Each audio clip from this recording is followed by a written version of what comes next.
Welcome, friends. We're so glad to have you here. We've prepared some incredible stories that we hope you'll enjoy.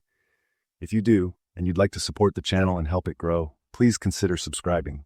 Your support means the world to us.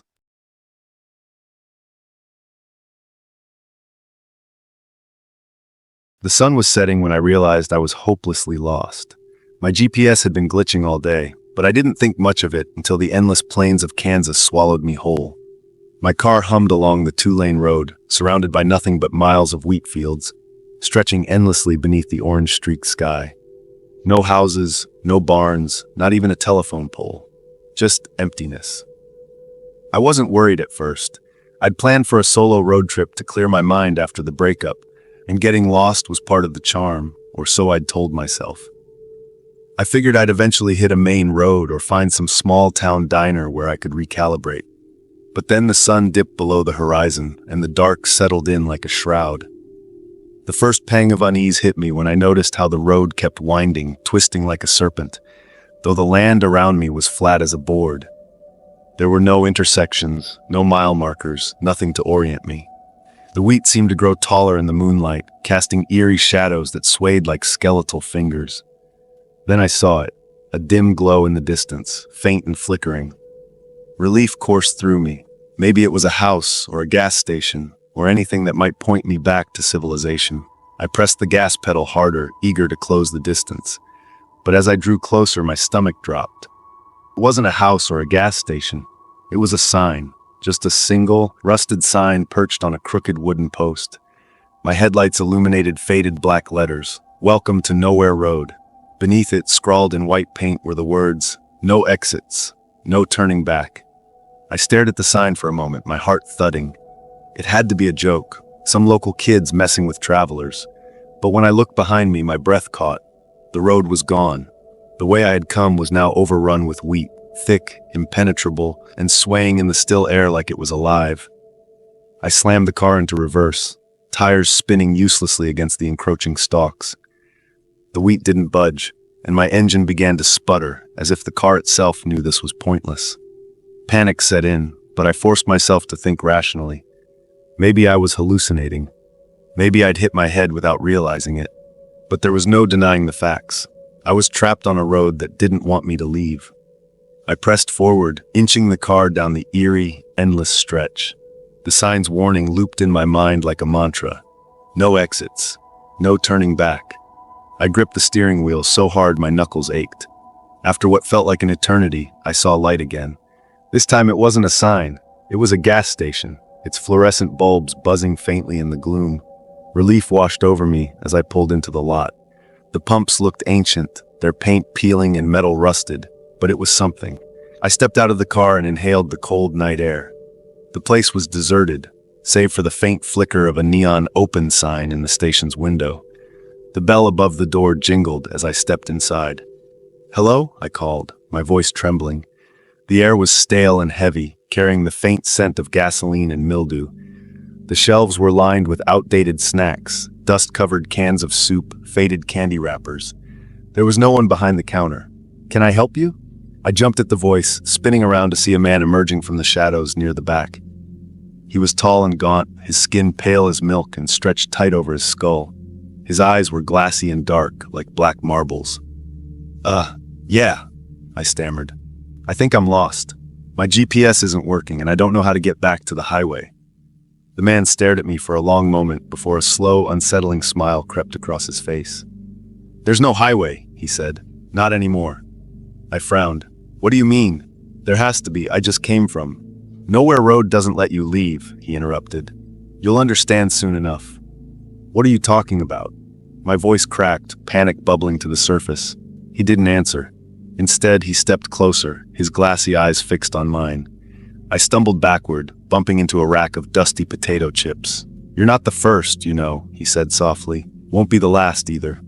Something about the way he spoke, calm, almost amused, sent chills racing down my spine. "I just need directions," I insisted, my voice shaking. "Please." The man tilted his head, his smile widening to reveal teeth that were unnaturally sharp. "Drive as far as you like," he said. "It won't matter. You'll end up back here eventually. They all do." I bolted before he could say another word, racing back to my car and slamming the door shut. My hands were shaking so badly I could barely get the key into the ignition. When the engine roared to life, I didn't hesitate. I sped back onto the road, the gas station vanishing in my rearview mirror. For hours, maybe days, I drove. The road twisted and turned, but there was no end, no sign of anything but those endless fields of wheat. My gas gauge was dipping dangerously low, but I couldn't stop. I wouldn't. When the gas finally ran out, the car sputtered to a stop in the middle of the road. I sat there for a long time, gripping the steering wheel as tears streamed down my face. I didn't know what to do. Then I saw it. Up ahead, illuminated by the faint light of the moon, was the same rusted sign, "Welcome to Nowhere Road." I stared at the sign, its taunting message sending a wave of despair crashing over me. My knuckles were white from gripping the steering wheel, and my breath came in shallow gasps. But then, somewhere deep inside me, a spark of determination flickered. I refused to let Nowhere Road have me. I stepped out of the car into the cold night air. The wheat fields around me rustled softly, as if whispering secrets I couldn't hear. My gaze locked on the sign, and for the first time I noticed something, a faint glimmer beneath the rusted letters. I walked closer, squinting in the moonlight, and saw the outline of an inscription carved into the wood. It was weathered, nearly invisible, but with some effort I made out the words, "The way out lies within." Within? What did that mean? I turned the phrase over in my mind, trying to make sense of it. My pulse quickened as the wheat fields began to sway more violently, their whispers growing louder, almost urgent. And then it hit me. The man at the gas station had said, "They all end up back here." What if he was wrong? What if there was another way? One that didn't involve driving in circles, fighting against Nowhere Road's cruel design. I closed my eyes, blocking out the eerie swaying wheat and the rusted sign. Instead, I focused on my breathing, slowing it until my heart stopped racing. I thought about why I had come on this trip in the first place. To heal, to let go of the past, to find myself again. As I stood there, memories of the breakup that had brought me here bubbled up, moments of anger, sadness, and blame. But as I let the emotions wash over me, I realized something I hadn't before. I'd been holding on to that pain, letting it define me. What if this road wasn't just a trap, but a test? I opened my eyes, took a deep breath, and stepped off the pavement into the wheat. At first, the stalks resisted, scratching at my arms and legs, but I kept going. Each step felt harder than the last, as if the fields were trying to hold me back. But then I thought about that spark of determination. I thought about the life I wanted to reclaim, the happiness waiting for me beyond this strange, cursed place. And I pushed forward. The wheat suddenly parted. Before me stood a small clearing, bathed in soft, golden light. At the center was an ancient tree, its gnarled branches reaching toward the sky. A single, glowing door was set into its trunk. I didn't hesitate. I walked to the door, placed my hand on the smooth, warm wood, and pushed it open. On the other side was sunlight, real sunlight.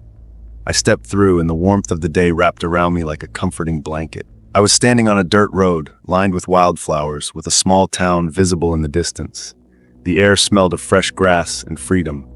I turned to look behind me, but the door and the tree were gone.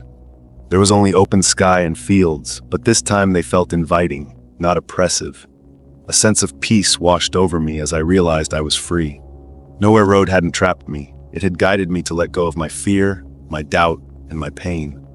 With a smile, I started walking toward the town. My solo journey wasn't over, but for the first time, I knew exactly where I was headed. And this time, I wasn't lost. I was found.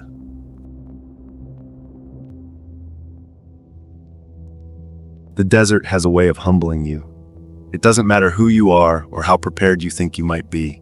Out here, the rules are simple. You're small, and it's not. I was driving alone, cutting through the southern Nevada desert on my way to a friend's wedding in Los Angeles. It wasn't my first time taking this route, but it was the first time I'd taken it by myself. There's something peaceful about the vast emptiness of the desert, or so I'd thought when I'd planned the trip. By the time I realized how wrong I was, it was too late. The trouble started with a gas station, or more accurately, the lack of one. I'd planned to fill up in the last town I'd passed, but it was a blink and you'll miss it kind of place, and I'd somehow missed it entirely. I'd driven past a sign that said, "Next services 70 miles," but I wasn't worried. The gas gauge was hovering just above a quarter tank, and I figured I'd make it easily. But the needle dipped faster than I expected, and by the time I realized I wasn't going to make it, I was already deep into nowhere. The road stretched on, straight as an arrow, with no turnoffs and no signs of life, just sand, scrub, and the occasional tumbleweed. When the engine sputtered and died, I coasted to a stop on the shoulder. The silence was immediate and absolute, broken only by the ticking of the cooling engine. I sat there for a moment, staring at the dashboard as if sheer willpower might make the gas gauge rise. It didn't. I got out of the car, the heat hitting me like a physical wall. The sun was high, and the asphalt shimmered in the distance, blurring the horizon. The air smelled faintly of sagebrush and hot metal. I popped the trunk, pulling out my backpack and a half-empty bottle of water. There wasn't much else, just a spare tire, a jack, and a bag of snacks I'd grabbed at a gas station earlier that morning. My phone had no signal, which wasn't a surprise. I'd noticed the bars dropping off hours ago, but I hadn't thought much of it at the time. Now, staring at the no service message on the screen, I felt a pang of unease. I had two choices: stay with the car and hope someone came along, or start walking. I chose to walk. I'd passed a mile marker not long before the car gave out, and I remembered it said 34. If the numbers were counting up, then the next gas station, the one the sign had promised, should be at mile marker 70. That was 36 miles. It wasn't ideal, but I'd read somewhere that the human body could handle 20 to 30 miles of walking in a day, even in tough conditions. I figured I could cover that distance in a little over a day if I paced myself. I told myself it was doable. The first few hours weren't bad. The road was quiet. No cars, no people, just the rhythmic crunch of my boots on the gravel shoulder. I kept to the edge, wary of the heat radiating off the asphalt. The sun was relentless, but I sipped my water sparingly, trying to make it last. By midday, the heat had sapped my energy. My clothes were soaked with sweat, and my head was pounding. I stopped to rest in the narrow strip of shade cast by a road sign, but the ground was hot, and the air felt like it was being pulled from a furnace. When I started walking again, I began to notice things I hadn't seen before. The way the horizon seemed impossibly far, curving slightly as if mocking my progress. The flickers of movement in my peripheral vision that vanished when I turned my head. It was late afternoon when I saw the first car, a faint glimmer on the horizon, growing steadily larger. Relief surged through me as I stepped into the road, waving both arms. The car didn't slow down. I jumped back as it roared past, a silver blur that left me coughing in its dusty wake. I watched it disappear into the distance, my relief evaporating as quickly as it had come. By sunset, I was nearly out of water. The horizon was painted in deep reds and purples, the kind of colors that should have been breathtaking. Instead, they filled me with dread. The temperature was dropping, but the chill brought no relief. It just made me feel smaller, more vulnerable. I kept walking, the road illuminated by the faint glow of the moon. The stars were bright, uncountable, stretching across the sky like spilled salt. Around midnight, I saw lights again. This time they weren't moving. It was a small diner, sitting at a bend in the road that hadn't been visible until I was almost on top of it. The neon sign buzzed faintly, casting a flickering glow over the cracked parking lot. A lone pickup truck was parked outside. I stumbled through the door, the bell jangling overhead. The air inside was cool, smelling faintly of coffee and grease. A woman stood behind the counter, her gray hair pulled into a bun. "You look like you've been through it," she said, setting down a mug she'd been drying. "Sit, I'll get you some water." I collapsed onto a stool, my legs trembling. The woman returned with a glass of water and a plate of toast. "You're lucky," she said, leaning on the counter. "Not many people come through here this time of night." I told her about my car, about the endless road, and the silver blur of the car that didn't stop. She listened quietly, her expression unreadable. "You're about 20 miles from the next gas station," she said when I finished. "But that's a long walk in this heat. Why don't you rest here for a while? There's a cot in the back." I hesitated. Part of me wanted to keep going, but my body was screaming for rest. The woman must have seen my hesitation. "You're not going to make it much farther tonight," she said. "Get some sleep. I'll drive you to the station in the morning." Gratitude flooded me. The cot was small but clean, tucked away in a storage room behind the kitchen. I fell asleep almost immediately, the faint hum of the diner's lights lulling me into unconsciousness. When I woke up, the sun was just starting to rise, painting the diner in soft orange light. The woman was waiting for me, a thermos of coffee in one hand and a set of car keys in the other. "Let's get you on your way," she said with a smile. True to her word, she drove me to the gas station, where I was able to call for a tow truck. When I tried to pay her for her trouble, she waved me off. "Just do something kind for someone else," she said. The experience stayed with me long after I got back on the road. The desert may be unforgiving, but sometimes in the middle of nowhere, you find exactly what you need.